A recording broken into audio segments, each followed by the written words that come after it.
اللہ اللہ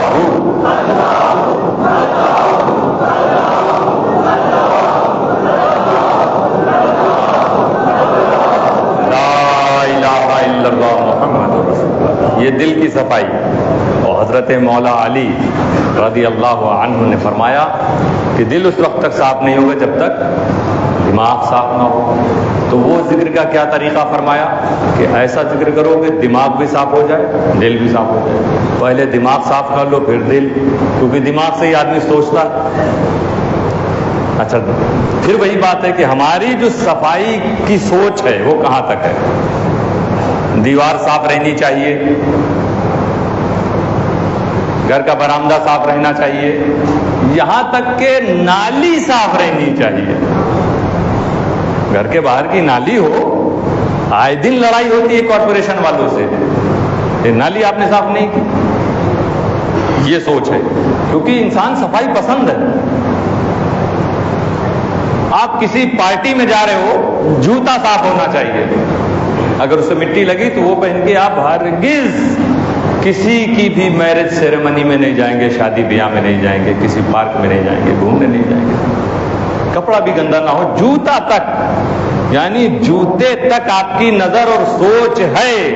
نہیں ہے تو دل پہ, دل کی سوچ نہیں ہے کہ آپ کہیں جا رہے ہو تو آپ کا سب کچھ صاف ہو. آئے ہو کہ چوچا مقدسہ میں مخدوم کے دیار میں امیر ملت و بابا ملت صوفی ان کی بارگاہ میں, یہ سوچ کے آیا کرو اور یہ طے کر کے آیا کرو کہ ہر چیز صاف کر کے چل رہا ہوں, اب دل کو بھی صاف کر کے ہی چلو. اب تک نمازی نہیں تھے, نمازی بن کے چلو. پرہیزگاری نہیں تھی, پرہیزگار بن کے چلو.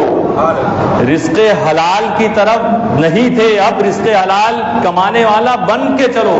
حرام کو چھوڑ کے چلو. اب آؤ, آنے کے بعد یہ نہیں کہ دعا کر کے اب ہم اچھے ہو کے لوٹے, پہلے سے سوچ رکھو. اور یہ تعلیم خود اللہ نے دی ہے کہ جب رب قدیر نے فرمایا الحج اشہر معلومات, کہ حج گنتی کے چند مشہور مہینے, فمن فرض فیہن الحج فلا رفث ولا فسوق ولا جدال فی الحج وما تفعلوا من خیر یعلمہ اللہ. اور جو شخص حج کا ارادہ کرے تو اس کے لیے لڑائی جھگڑا گالی گلوچ یہ سب ختم ہونا چاہیے. مفہوم ہے اس کا. اور جو کچھ تم کرتے ہو اللہ کو اس کا علم ہے. اب اللہ فرما رہا, ابھی حاجی نے سفر شروع نہیں کیا, اسے کہ تزودوا, زیادہ راہ لے لو. راستے کا جو لے کے چلتے ہو نا, تو آپ لوگ چوڑا اور بسکٹ, نان, 12-15 گھنٹے کا راستہ, 24 گھنٹے کا راستہ, تو ساتھ میں پتہ نہیں کوئی ٹرین میں ملے کہ نہ ملے, پانی کی بوتل, یہ زیادہ راہ جو آپ نے لے لیا. آگے بھی جو کام آئے اس کو بھی لے لیا. اللہ فرما رہا ہے اس سفر پہ نکل لو, تزودوا, زیادہ راہ لو, راستے کا توشہ لو. اور فرما رہا اب بہترین توشہ کیا ہے, بہترین زیادہ راہ کیا ہے؟ فرما رہا فإن خیر الزاد التقوی, بہترین توشہ یہ تقوی ہے, پرہیزگاری ہے. حاجیوں آنے سے پہلے پرہیزگاری اختیار کر لو. آؤ اپنے اپنے مرشدوں کی بارگاہ میں آنے سے پہلے پرہیزگاری اختیار کر کے آؤ. دعویٰ ہے دوستو, جو پرہیزگار بن کر آئے گا امیر ملت اس کی جھولیاں بھر کر اسے لوٹائیں گے, بابا ملت اسے نوازیں گے, صوفی ہند اپنے غلاموں کو عطا کریں گے انشاءاللہ تعالی. مخدوم کے دیار سے کوئی محروم نہیں لوٹے گا. تو دل کی صفائی کا کام پہلے سے ہونا چاہیے. نہیں ہو سکا تو ابھی عرس کی برکتیں شروع ہوئی ہیں, پرچم کشائی سے آغاز ہوا ہے. آج کی محفل باقی ہے, کل جلوس باقی ہے. کل جلوس میں انشاءاللہ تعالی یہ سارے مہمان, کیونکہ جلوس جس کا ہوتا ہے وہ خود جلوس میں موجود رہتے ہیں. اور یہ وہ ٹائم ہے جلوس کا جس وقت حضور امیر ملت کا وہ جنازہ کے چوچا مقدسہ کے محلوں سے گزرتا ہوا آپ کی آخری آرامگاہ تک آیا تھا. تو یہ حضور امیر ملت, بابا ملت اور صوفی ہند کا جلوس, تو ان کے چاہنے والے پیچھے پیچھے یہ سوچ کے چلیں گے کہ آج ہم اپنے مرشدوں کے پیچھے چل رہے ہیں, نظر وہ نہیں آ رہے ہیں. اور جب جہاں پر یہ اختتام پذیر ہوگا یہ عرس, تو انشاءاللہ تعالی ہم منگتوں کو جو ہم چاہ رہے ہیں یہ اولیاء یہ بزرگ ہمیں وہ عطا کر کے لوٹائیں گے. تو انشاءاللہ کل 9 بجے کے قریب جلوس کی روانگی ہوگی. اس سے پہلے آپ سب لوگ تیار ہو جائیے گا. خانقاہ سے اس گیٹ سے روانہ ہوگا اور انشاءاللہ یہ فقیر رہے گا جانشین بابا ملت صوفی فاروق اشرفی. مشائخ سادات کرام موجود رہیں گے، سب کے ساتھ انشاءاللہ ہم سب کو نکلنا ہے. موسم اگر جیسا ان بزرگوں کا فیصلہ ہوگا ویسا کیا جائے گا. موسم کو دیکھتے ہوئے ہر چیز کو طے کیا جائے گا انشاءاللہ تعالی، کیسے جانا، کہاں تک جانا ہے اور کس طرح واپس آنا. بہرحال ابھی تک حسب معمول جو تھا، جو ارادہ تھا، اسی طرح ہم لوگ کو پورا کرنا ہے اور کسی شام مقدسہ کے مختلف علاقوں سے ہوتے ہوئے انشاءاللہ تعالی ہم لوگ یہاں پر واپس آئیں گے. پھر یہاں قل ہوگا اور آخری قل کی محفل جو ہے وہ خصوصاً حضور امیر ملت کے وصال کا وقت ہے. جب رات کا وصال ہوا، جس وقت دیکھنے والوں نے جو سب موجود تھے انہوں نے دیکھا اپنی آنکھوں سے کہ سرکار امیر ملت کسی کو اشارہ کر رہے ہیں اندر آنے کا، اور یہ کرنے کے بعد آپ لیٹ گئے اور آپ کی روح پرواز کر گئی. اس شان کی ولی جس کے عرس میں آپ حاضر آئے اور ان کے ان دونوں شہزادوں کا عرس آج انہی کے ساتھ منایا جا رہا ہے. تو انشاءاللہ تعالی مایوس ہونے کی ضرورت نہیں ہے، سب کو ملے گا، سب بامراد لوٹو گے. یہ اللہ کے محبوب بندے ہیں، ان کی بارگاہوں میں جب ہم مانگتے ہیں تو اللہ تعالیٰ اسے قبول فرماتا ہے. تو بس ہمیں اپنی کوشش صرف یہ کرنی ہے کہ دل بڑا گندا ہے، اس دل کی صفائی کرتے رہیں. تو آئیے اب وہ ذکر جو حضرت علی نے فرمایا کہ دماغ بھی صاف ہو جائے، دل بھی صاف ہو جائے، تو حق ہو کا ذکر کریں. حق کہتے ہوئے دماغ پہ چوٹ لگائیں اور ہو کہتے ہوئے دل پہ ضرب لگائیں. ایک مرتبہ مجھے دیکھیں پھر میرے ساتھ ہوں. حق ہو، حق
چہار ضربی حضرت سالار مسعود غازی رضی اللہ عنہ کے طریقے پر چاروں طرف کرے گئے. ایک مرتبہ مجھے دیکھ لیں، ہم ادھر سے شروع کریں گے، آپ ادھر سے کریں گے، مگر ایک بار مجھے دیکھیں.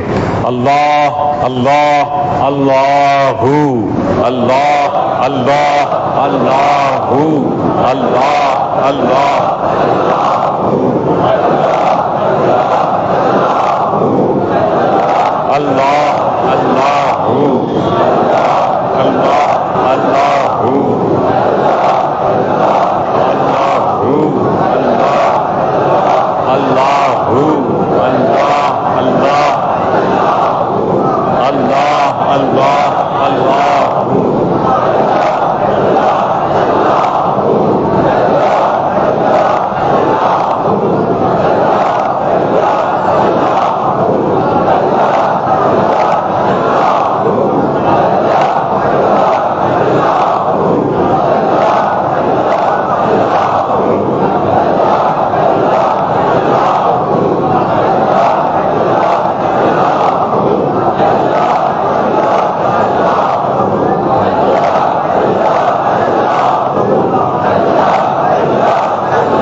صلی اللہ ما فی قلبی غیر اللہ نور محمد صلی اللہ الا اللہ لا الہ الا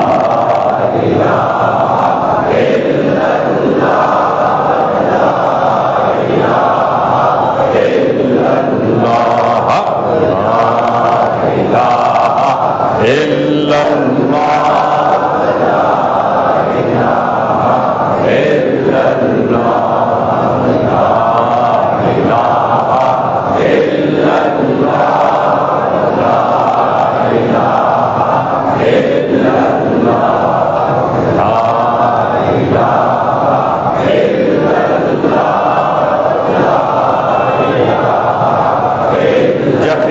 جب بھی کسی پریشانی کا شکار ہوں یا ظلم کا شکار ہوں تو اس وقت حسبی اللہ و نعم الوکیل، نعم المولا و نعم النصیر اسے پڑھا کیجیے۔ اللہ تعالیٰ کی غیب سے مدد آتی ہے اور دلوں کو اطمینان ملتا ہے۔ اسی لیے جن کے 70 جن کے گھر کے افراد شہید ہوئے ہیں ان کی بیوہ بھی یہی کہتی نظر آ رہی ہے، حسبی اللہ و نعم الوکیل نعم المولا و نعم النصیر، حسبی اللہ و نعم الوکیل نعم المولا و نعم النصیر، حسبی اللہ و نعم الوکیل نعم المولا و نعم النصیر، حسبی اللہ و نعم الوکیل نعم المولا و نعم النصیر۔ آپ نے فلسطین کے بچوں کے زبان پہ سنا ہوگا کہ اپنے گھر والوں کے شہید ہونے کے بعد ان کے پاس پریس رپورٹر پہنچے تو وہ کہتے ہیں حسبی اللہ الحمدللہ الشکر للہ۔ یہ ہم سب کے لیے سبق ہے، ان کی آواز سے آواز ملاتے ہوئے پڑھیے، حسبی اللہ و نعم الوکیل نعم المولا و نعم النصیر، حسبی اللہ و نعم الوکیل نعم المولا و نعم النصیر، حسبی اللہ و نعم الوکیل نعم المولا و نعم النصیر، حسبی اللہ و نعم الوکیل نعم المولا و نعم النصیر، حسبی اللہ و نعم الوکیل نعم المولا و نعم النصیر۔ وصلی اللہ تعالی علی خیر خلق محمد و آلہ وصحبہ اجمعین برحمتک یا ارحم الراحمین بحق لا الہ الا اللہ۔ صلاۃ و سلام علیہ محمود میں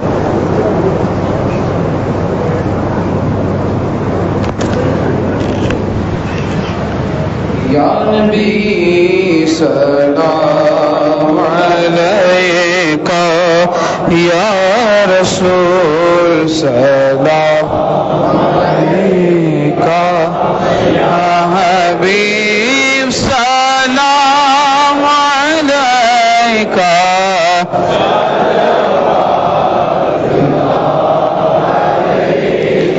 حبیبی یا رسول اللہ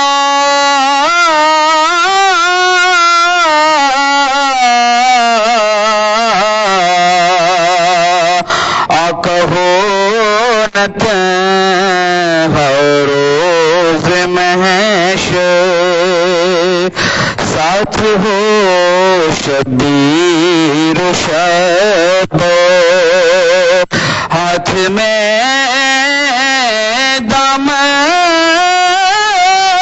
علی کا، سر پہ ہو زہرا کی چادر، یا نبی سلام رسول سلام علیکہ،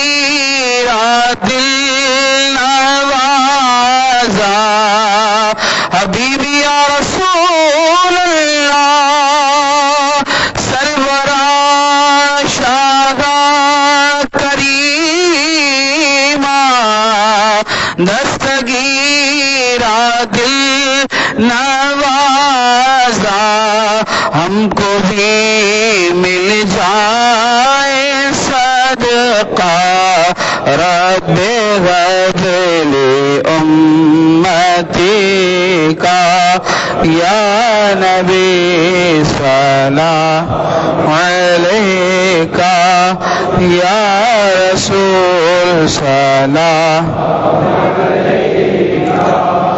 یا حبیب علیکہ سلام. آقا ہم حسینی قادری ہیں خادم ہند ولی ہے یا رسول اللہ یا حبیب اللہ ہم حسینی قادری ہیں خادم ہند ولی ہے اور ناز ہے کہ اشرفی ہے آتے ہی کہ امتی ہے یا نبی سلام علیکہ یا رسول سلام علیکہ یا حبیب سلام علیکہ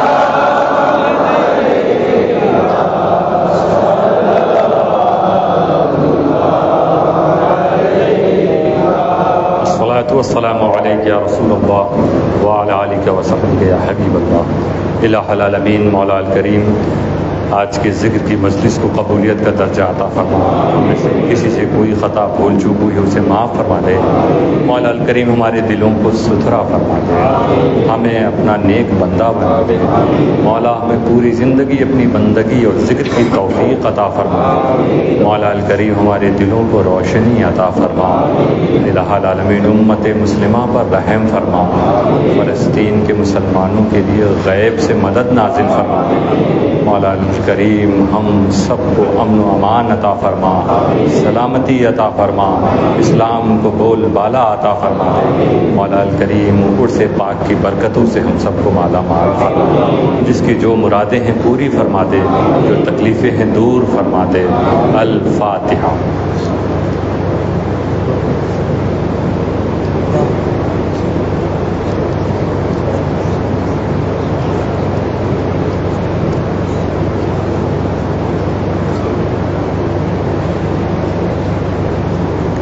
ان اللہ وملائکتہ یصلون علی النبی یا ایھا الذین آمنوا صلوا علیہ وسلموا تسلیما.